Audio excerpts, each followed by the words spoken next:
In the making of this film, Worcester was pronounced Worcester. The actual pronunciation is Worcester.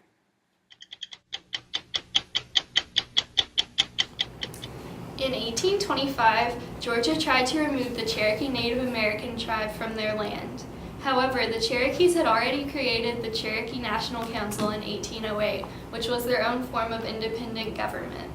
Georgia wanted to have their own jurisdiction over the Native Americans, so they declared the council unconstitutional and began a relentless attempt to annex the Native Americans.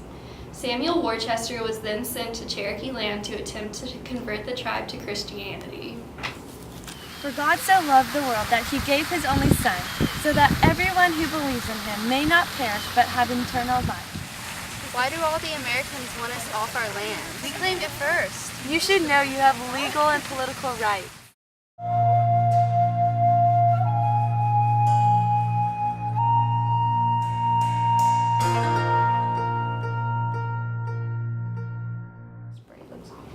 The Georgian government saw Worcester siding with the Native Americans, so the government made a law that no white people could be in contact with Native Americans without express permission.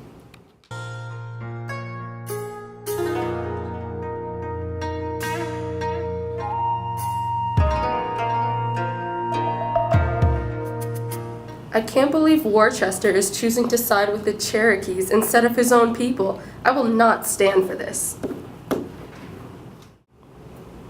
As Georgia's anger increased towards the restriction of Indian removal, President Andrew Jackson created the Indian Removal Act of 1832, which began the slow process of removing the Indians from their native lands.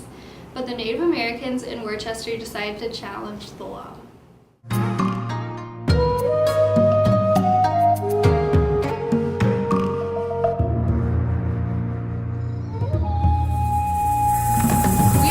Going to leave our land. We've lived here and grown up here. There's certain rights the government can't take away from us. I've done all I can do to help you, but unfortunately I'm not supposed to be talking to you. I have not gotten a license by the state government, but the government should not tell me what to do. Turn around. You were under arrest. Worcester, we're taking you away, you traitor. No, I can't go to jail. I'm taking this to the Supreme Court. Let's go.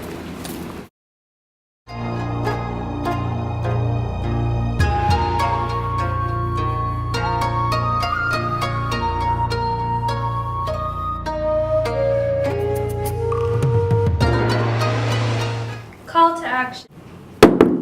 Let's hear from Worcester first. I'm here today in order to defend the Cherokee Nation against the state of Georgia for unconstitutionally attempting to remove the Native Americans from their land. They had no legal authority. What does Georgia say? We want the Native Americans to move out of our lands. The land is ours, and we refuse to let these savages live on the land that we have in representation of the United States of America. The Supreme Court ruled in favor of Worcester, siding with the Indians and the rights that they had through their own independent government. They deemed Georgia's determination to exile the Native Americans unconstitutional. The United States government did not have control over separately owned Native American lands.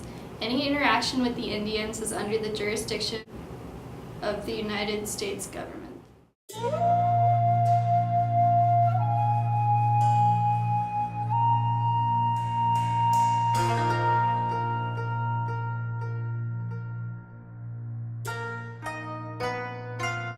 After the court case, they have decided that you can keep your land and your rights. The Georgian government cannot tell you what to do. I don't know what Georgia was thinking. They don't have the right to tell the Americans how to live. What disgraces to America?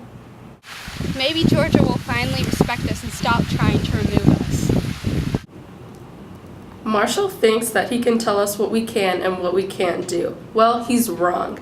We know that we have President Andrew Jackson on our side, and we're not going to listen to the court rulings or release Worcester from prison. I require that all Native Americans move and relocate from their lands at once, or they'll have to deal with me.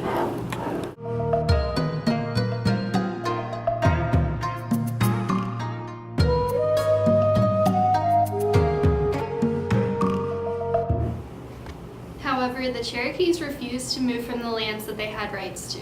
President Andrew Jackson sent the United States Army to the Cherokee lands to forcibly remove them and send them to the Indian Territory in Oklahoma, creating the infamous Trail of Tears in 1838.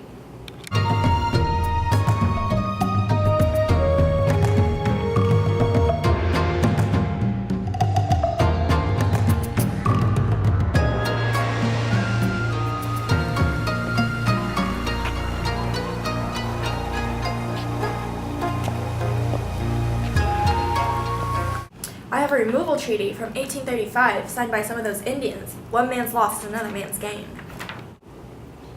Meanwhile, Worcester and the other Native American supporters had given up all they had fought for the Cherokees by accepting a pardon from the U.S. government in order to be released from prison early in the year of 1833.